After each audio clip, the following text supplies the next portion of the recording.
It's Tuesday night. Do you know where your tax dollars are? If you're in Illinois, your governor, J.B. Pritzker, just signed a bill allowing them to be sent to illegal aliens in the state for student financial aid. Why not add taxpayer-subsidized scholarships for illegals to the tab? When the blue state is already on track to spend, get this, a staggering $2.5 billion on illegal immigrant-related costs by the end of the year, mainly in healthcare. Joining us now to react, Chicago-based journalist William Kelly. Great to see you, William. As always, what's going to stop Governor Buffet? This is outrageous. Oh, God bless you. God bless you, Dagan and Jason. Yes, you know, the real people of Illinois, the taxpayers, the law-abiding citizens can barely afford to pay their own bills, and yet they're expected to foot the bill for illegals from healthcare to housing and now education.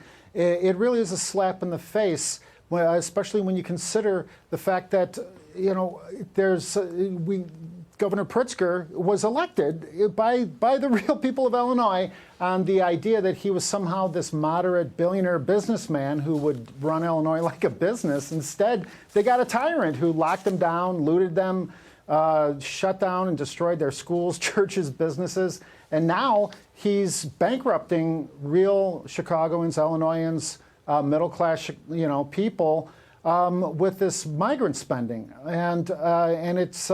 It really, the real people, they reach out to me every day, Dagan, and they tell me that it's a slap in the face. Well, that's the thing. I mean, other than all those things you just listed, William, it is absolutely stunning what a magnet this is. I mean, and how wonderful America is, right? Coming here illegally and you get all this free stuff, including health care. Right. Meanwhile, the average person, they're paying their insurance premiums. They're doing the things they're supposed to be doing. And then they wonder why things are so expensive. But what are the people of Chicago? Are they just oblivious to this? I mean, come on, there's some smart people there. Why don't they pick up the baton and say, you know what, time to go a different direction? Right. Chicago, Chicago itself is has a $1 billion budget gap, and that is almost entirely due to spending on migrants. So, the politicians in both Chicago and Illinois have really forsaken the real people, the citizens.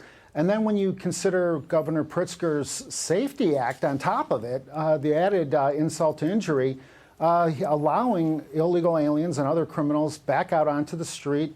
There's this gruesome case of Jose Luis Mendoza Gonzalez, who concealed and abused the body of an Illinois mother, and he was released under the Safety Act. So, it really has reached the point where even Chicagoans are shaking their heads. And this is at a time when Governor Pritzker says he's considering running for president of the United States, Jason. I love President Trump. What can't he do? On his interview with Fox and Friends this morning, I think the question was, what about keeping Ukraine safe potentially when you leave office? And he said, well, you have to elect somebody like, a Republican, somebody who's responsible. He went through a long list of people, and he was like, and then he mentions Newsom, and he mentioned J.B. Pritzker, and I think he said something to the effect of, Pritzker, his family fired him because he was such a loser, and now he winds up running the state. I paraphrase President Trump, but the only way to get rid of him is to move, unfortunately, if you live in Illinois.